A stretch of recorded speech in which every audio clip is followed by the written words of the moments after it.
Hello students, welcome to my YouTube channel Make Maths Easy. So in this video we are going to discuss about the fundamental theorem of arithmetic. In the previous video we have already discussed about Euclid division lemma. So let's start. तो सबसे पहले आपको the fundamental theorem of arithmetic पढ़ने से पहले दो चीज़ें बहुत अच्छी तरह आनी चाहिए, दो नंबर आपको अच्छी तरीके से आने चाहिए। आपने 9th क्लास में उन नंबर्स को पढ़ा है। वो नंबर हैं आपके प्राइम नंबर। क्या होता है प्राइम नंबर? दूसरा कंपोजिट नंबर।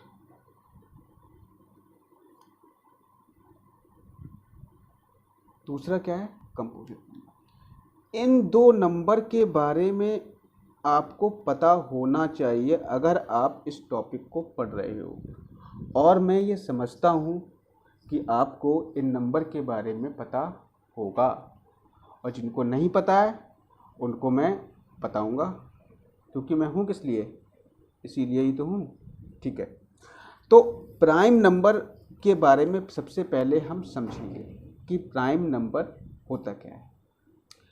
प्राइम नंबर एक ऐसा नंबर है जो या तो खुद से डिवाइड होगा या फिर 1 से डिवाइड होगा। कहने का मतलब ये है 1 से तो सभी नंबर डिवाइड होते हैं, मतलब ऐसा नंबर जो केवल खुद से डिवाइड हो और किसी से डिवाइड ना हो। किसको छोड़कर? एक को छोड़कर। फॉर एग्जाम्पल दो बताओ मुझे, या तो 2 से डिवाइड होगा या तो 1 से डिवाइड होगा। 3 बताओ, या तो 3 से डिवाइड होगा या तो 1 से डिवाइड होगा। किसी और से डिवाइड होगा? बोलिए, होगा डिवाइड? नहीं होगा। मुझे बताओ 4 प्राइम नंबर है या नहीं? 4 प्राइम नंबर नहीं है। क्यों नहीं है?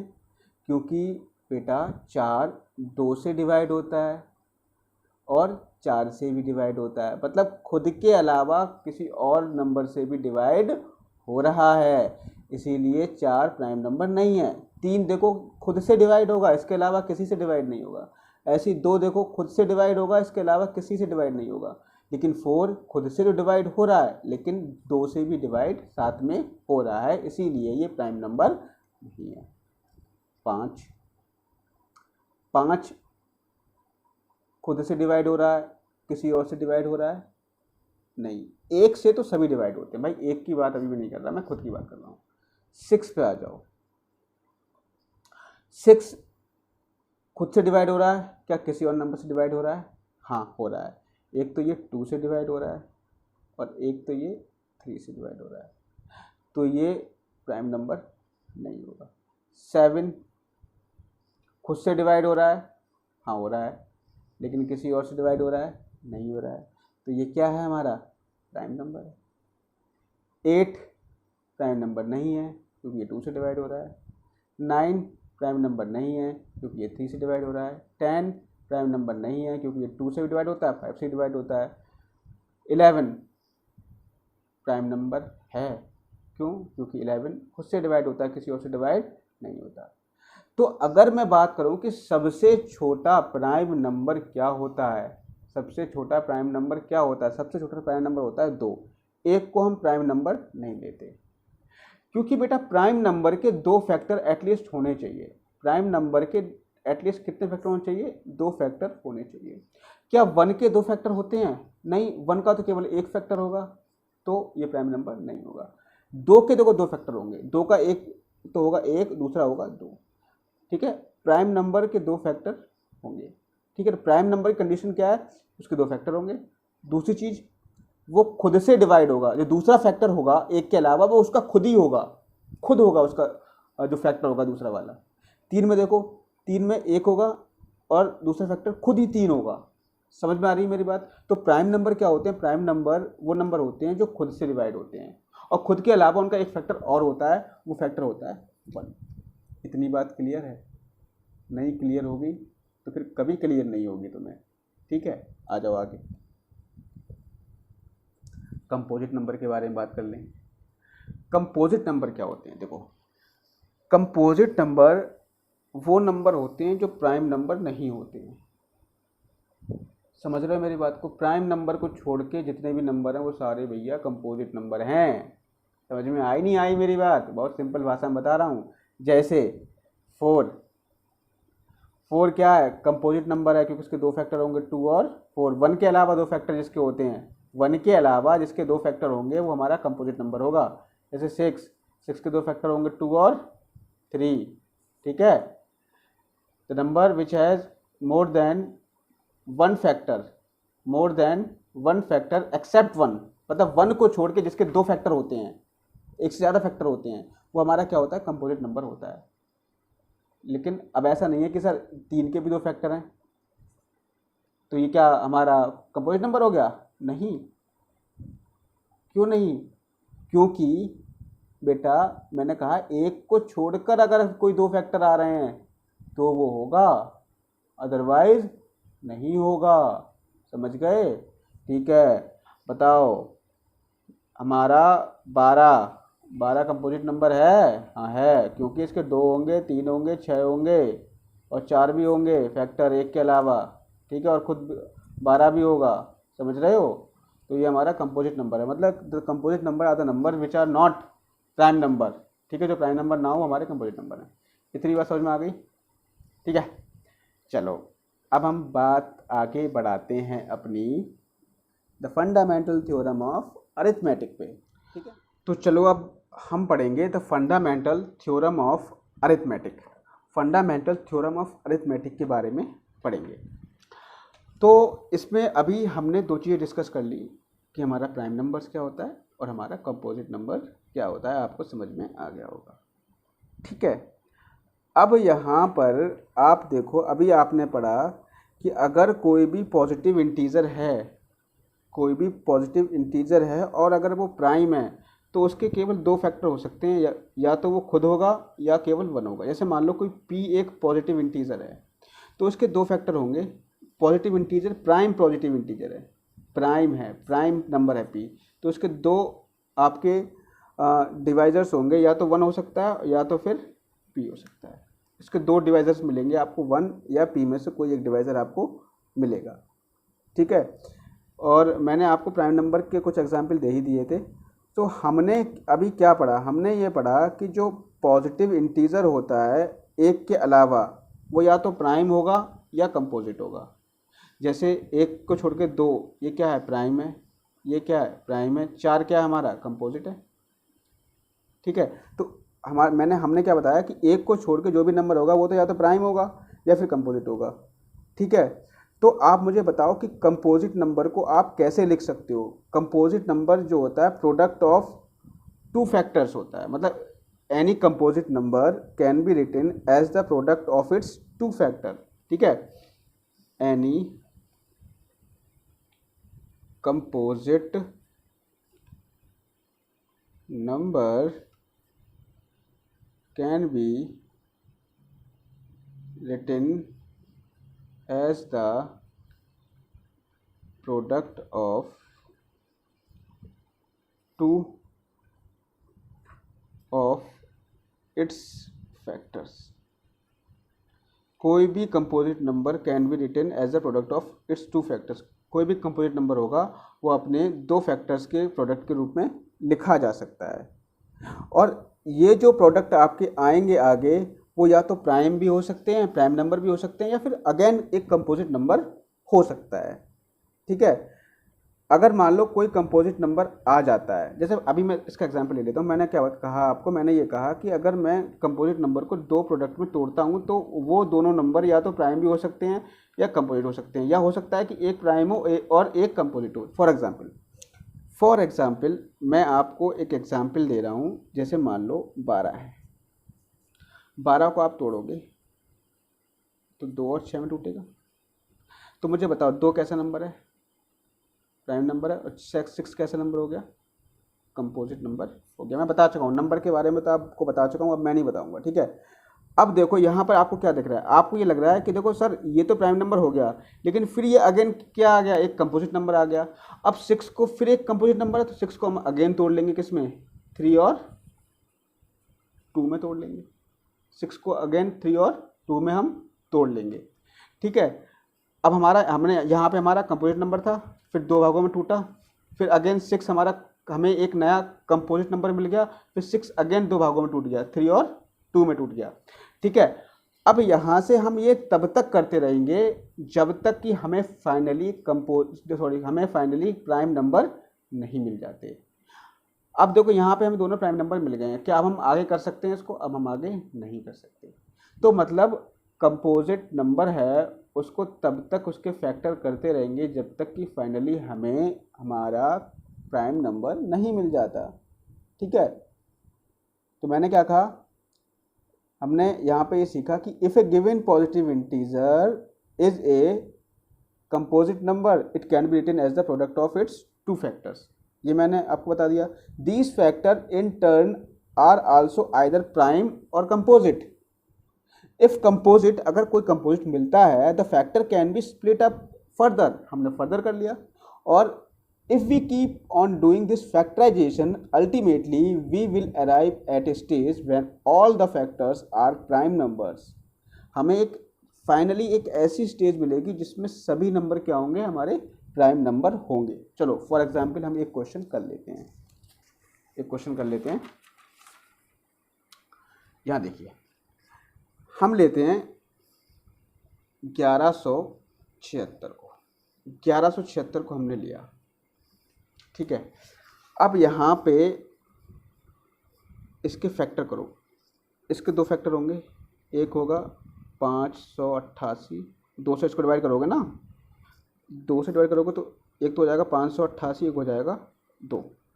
फिर अगेन इसको डिवाइड करोगे, फिर ये हो जाएगा 294,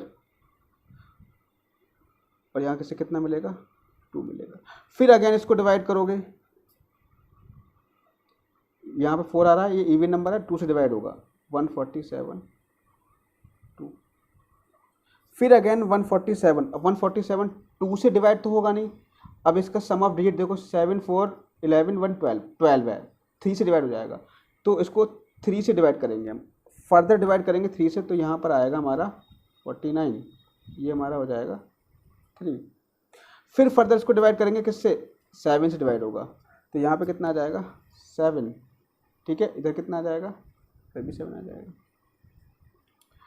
अब देखो हमने इसको कब तक डिवाइड किया, हमने सबसे पहले देखो इसको डिवाइड किया तो हमारे पास एक मिला कंपोजिट नंबर, एक मिला प्राइम नंबर। तो हमने कहा था अगर हमें कंपोजिट मिल रहा है तो कंपोजिट को फर्दर डिवाइड करेंगे, फिर फर्दर डिवाइड किया तो हमें मिला कंपोजिट नंबर, फिर मिला प्राइम नंबर। फिर देखो कंपोजिट नंबर मिला, फिर उसको डिवाइड करेंगे, जब तक डिवाइड करेंगे तब तक कि हमें सारे प्राइम नंबर प्राप्त नहीं हो जाते। कब तक डिवाइड करेंगे, at the stage when all the factors are prime number, जब तक कि हमें प्राइम नंबर नहीं मिल जाते। अब यहाँ से देखो, यहाँ से इसके फैक्टर कितने आए, फैक्टर आए हैं 2 into 2 into 2 into 3 into 7 into 7, ये इसके आ गए फैक्टर, इसके ये फैक्टर आ गए, ठीक है। अब जरूरी नहीं है कि हम इसको पहले 2 से डिवाइड करते, हम इसको पहले 3 से डिवाइड भी कर सकते थे, हम इसको पहले 7 से भी डिवाइड कर सकते थे। ऐसा नहीं है कि हम इसको पहले 2 से डिवाइड करेंगे, ठीक है। तो इसके फैक्टर कुछ भी हो सकते हैं। अगर हम इसको बाय चांस मैं आपको यहाँ पे करके दिखाऊं तो एक पेज और ले लेता हूँ, उस पेज पे मैं आपको करके दिखाता हूँ, ठीक है। एक पेज और लेता हूँ, उस पर करके दिखाता हूँ। जैसे ये पेज ले लो। अब यहाँ पर देखो, अगर मैं 1176 के फैक्टर करूँ, यहाँ पे 1176 के फैक्टर करूँ तो पहले अब मैं डिवाइड कर रहा हूँ बेटा 3 से, 3 से डिवाइड किया तो यहाँ कितना बचेगा 392, ठीक है। फिर मैंने डिवाइड कर दिया इसको, 7 से डिवाइड किया तो यहाँ बचेगा 56। फिर मैंने इसको 2 से डिवाइड किया, यहाँ बचेगा आपका 28। फिर मैंने इसको 2 से डिवाइड किया, यहाँ बचेगा आपका 14। फिर मैंने इसको किससे डिवाइड किया, 2 से डिवाइड किया, तो यहाँ बचेगा आपका 7। और यहाँ से इसके फैक्टर कितने आए, यहाँ से जो 1176 के फैक्टर आए हैं वो आपके आए हैं 3 × 7 × 2 × 2 × 2 × 7। यहाँ से इसके फैक्टर ये आ गए, ठीक है, इतने फैक्टर आ गए इसके। अब आपने यहाँ पर देखो, आप एक तो फैक्टर हमारे 1176 के पहले 3 आ रहा है, फिर 7 आ रहा है, फिर 2 आ रहा है, फिर 2, फिर 2, फिर 7 आ रहा है। यहाँ पर देखो, यहाँ पर पहले 2 आ रहा है, 2, 2, 3, 7, 7। तो कहने का मतलब यहाँ से आपको क्या पता लगा, यहाँ से आपको ये पता लगा कि द प्राइम नंबर्स, जो भी हमारे जो प्राइम नंबर्स हैं, ये चाहे ये नंबर ले लो, चाहे ये नंबर ले लो, और चाहे ये नंबर ले लो, ये दोनों क्या हैं, सेम हैं। चाहे पहले 3 से डिवाइड कर लो, या 7 से डिवाइड कर लो, या 2 से डिवाइड कर लो, प्राइम नंबर हमेशा क्या आएंगे, सेम आएंगे, ठीक है। प्राइम नंबर क्या आएंगे, सेम आएंगे। चाहे ऑर्डर डिफरेंट हो सकता है, ऑर्डर से कोई मतलब नहीं है, ऑर्डर तो डिफरेंट हो सकता है। देखो यहाँ पे ऑर्डर डिफरेंट है, यहाँ पर भी ऑर्डर डिफरेंट है, लेकिन नंबर क्या होंगे, नंबर आपके वही सेम आएंगे। तो इसका मतलब क्या हुआ, the prime factorization of 1176 is a unique except for the order in which the prime occur. मतलब कहने का ये हुआ कि 1176 के जो फैक्टर्स हैं वो सेम रहेंगे। तो यहाँ भी सेम है, यहाँ भी सेम है। चाहे ऑर्डर तो अलग अलग हो सकता है, लेकिन जो प्राइम नंबर होंगे वो आपके सेम रहेंगे, यूनिक रहेंगे, एक्सेप्ट द ऑर्डर में बी डिफरेंट, ठीक है। ऑर्डर उसका डिफरेंट हो सकता है, लेकिन प्राइम नंबर्स क्या रहेंगे, सेम रहेंगे, ठीक है। तो यहाँ से हमने रिजल्ट क्या निकाला, अब इसको हटा देते हैं। यहाँ से हमने रिजल्ट क्या निकाला, हमने यहाँ से रिजल्ट निकाला कि every positive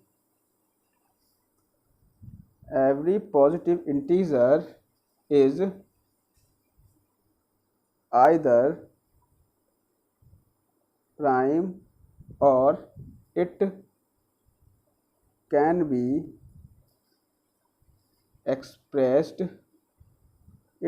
expressed as the product of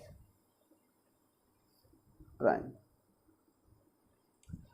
Every positive integer is either prime, या तो वो प्राइम हो सकता है, और it can be expressed as the product of primes. इसी को हम क्या कहते हैं, इसी को हम कहते हैं fundamental theorem of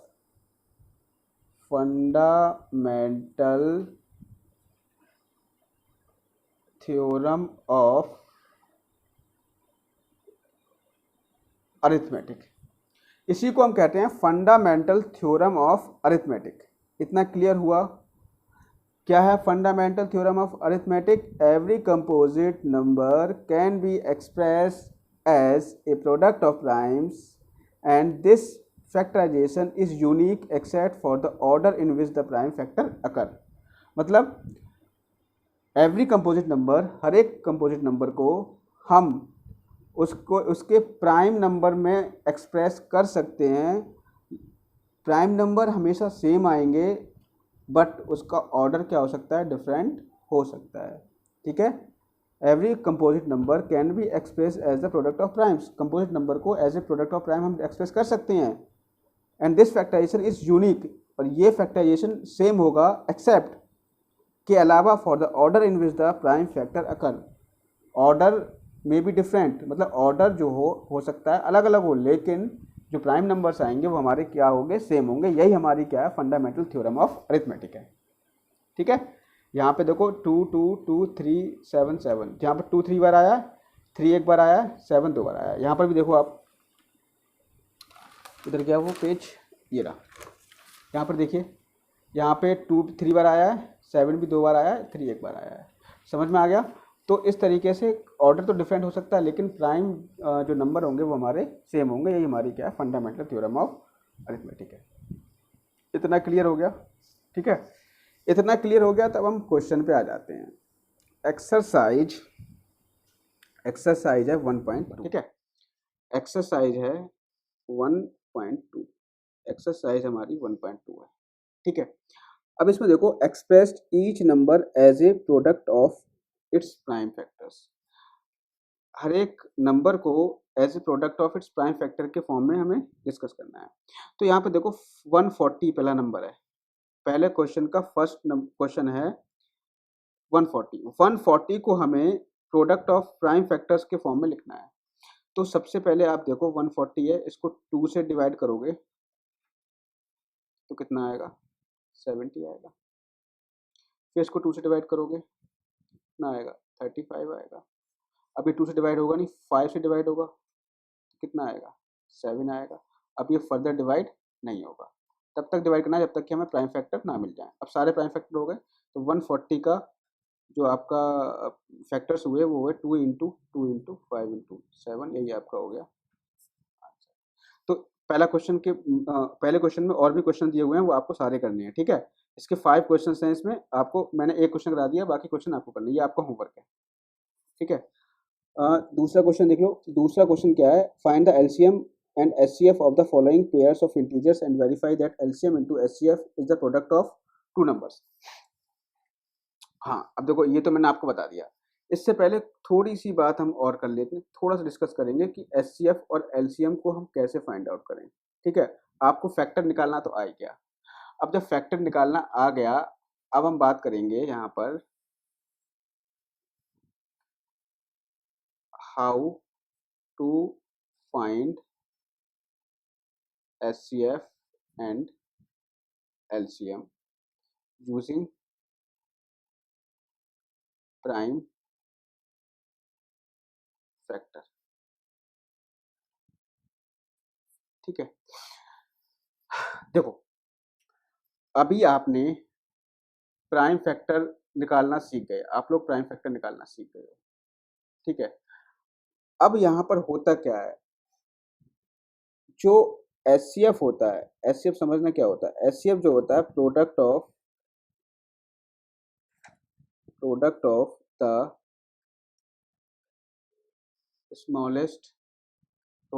the smallest power of each common prime factor. Sorry, वो वीडियो बीच में इंटरप्ट हो गया था कॉल की वजह से।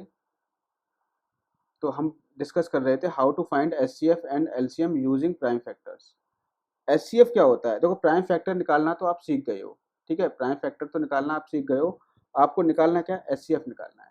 तो HCF कैसे निकालोगे, HCF is the product of the smallest power of each common prime factor. जो कॉमन प्राइम फैक्टर होंगे दो नंबर्स के, उनमें जो उनकी स्मॉल पावर होगी वो हमारा क्या कहलाएगा, HCF कहलाएगा। LCM क्या होगा, अभी मैं आपको बताऊंगा, कुछ एग्जाम्पल दूंगा उसमें बताऊंगा मैं आपको। LCM क्या होगा, product of the greatest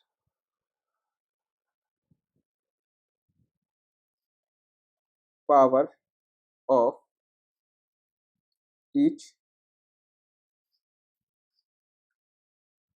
prime factor involve in the number. समझ में आया। एलसीएम क्या है, product of the greatest power of each prime factor involve in the number. तो कोई इसके एग्जाम्पल मैं दूंगा, वो एग्जाम्पल दूंगा मैं अगले वीडियो में, क्योंकि ये वीडियो मेरा बहुत बड़ा हो जाएगा और फिर अपलोड होने में दिक्कत आएगी, इसीलिए मैं इसके एग्जाम्पल आपको अगले वीडियो में दूंगा, ठीक है। तो आज की वीडियो में सिर्फ इतना लिखते हैं, मिलेंगे नेक्स्ट वीडियो में। नेक्स्ट वीडियो में मैं आपको आने वाला हूँ HCF और LCM आप कैसे निकालोगे by using prime factor method. So आज के वीडियो में सिर्फ इतना ही, मिलेंगे नेक्स्ट वीडियो में।